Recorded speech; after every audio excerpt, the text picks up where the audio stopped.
Kisah Hardatus Syekh Hashim Asy'ari melawan Belanda dan Jepang, jari tangan sampai remuk disiksa. Hardatus Syekh Hashim Asy'ari merupakan salah satu pahlawan nasional Indonesia yang menentang Belanda hingga Jepang. Jari tangannya bahkan sampai remuk disiksa Jepang. Ayah dari Kiai Haji Abdul Wahid Hasyim ini ditetapkan sebagai pahlawan nasional pada 17 November 1964. Kakek Gus Dur ini merupakan kelahiran 10 April 1875. Kiai Hasyim meninggal pada 25 Juli 1947 di usia 72 tahun dan pernah mengeluarkan resolusi jihad saat mempertahankan kemerdekaan Indonesia pada 22 Oktober 1945. Pada masa awal penjajahan Jepang, pihak Jepang bersikap lebih lunak dibanding pihak penjajah Belanda. Ini dilakukan sebagai upaya untuk memperoleh dukungan para pemimpin Muslim. Pada 1942, Kiai Hashim Asy'ari beserta beberapa santri ditahan kembali karena menolak untuk melakukan seikere, yaitu penghormatan terhadap Kaisar Hirohito dan ketaatan pada Dewa Matahari yang merupakan suatu kewajiban bagi rakyat Indonesia kala itu. Selama dalam tahanan, banyak penyiksaan fisik yang diterima Kiai Hashim Asy'ari, bahkan jari tangannya sampai remuk disiksa tentara Jepang. Setelah 4 bulan, tepatnya pada tanggal 18 Agustus 1942, Hashim Asy'ari dibebaskan karena banyaknya protes dari kalangan kiai dan santri.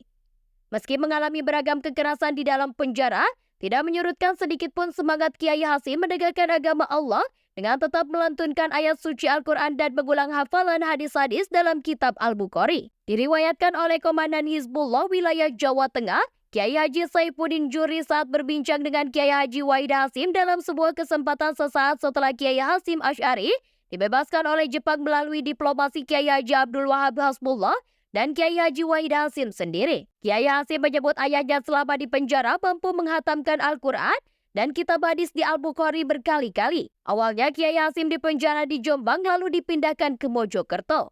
Di penjaranya Kiai Hashim Asy'ari menanti perlawanan dari ribuan santrinya. Mereka ramai-ramai menggeruduk penjara Jepang di Jombang sehingga mereka terpaksa harus memindahkan ayah Kiai Abdul Wahid Hasyim itu ke Mojokerto. Langkah tersebut sekaligus disadari oleh Jepang bahwa langkah mengurung Kiai Hasyim merupakan kesalahan besar sehingga langkah diplomasi perlu dilakukan. Langkah diplomasi ini memang sekuat tenaga dilakukan oleh Jepang dengan Kiai Abdul Wahab Hasbullah dan Kiai Wahid Hasyim.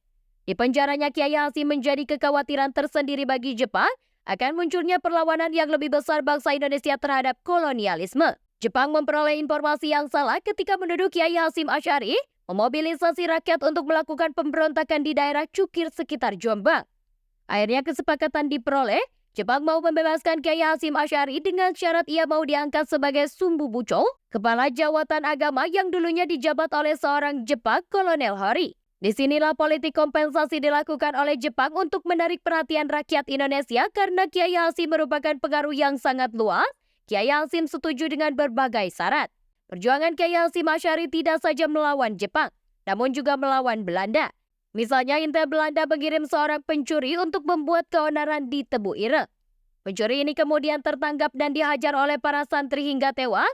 Tewasnya pencuri itu dimanfaatkan pihak Belanda untuk menangkap Hashim Asy'ari dengan tuduhan pembunuhan. Akan tetapi, karena Hashim Asy'ari menahan dengan baik hukuman-hukuman Belanda, ia didapat menepis semua tuduhan tersebut dan lepas dari jeratan hukum. Tidak puas karena belum berhasil menjatuhkan Hashim Asy'ari, Belanda mengirimkan beberapa kompi pasukan untuk menghancurkan pesantren Hashim Asy'ari. Alhasil, bangunan pesantren porak-poranda dan kitab-kitab hancur serta terbakar. Pelakuan Belanda ini terus berlangsung sampai tahun 1940.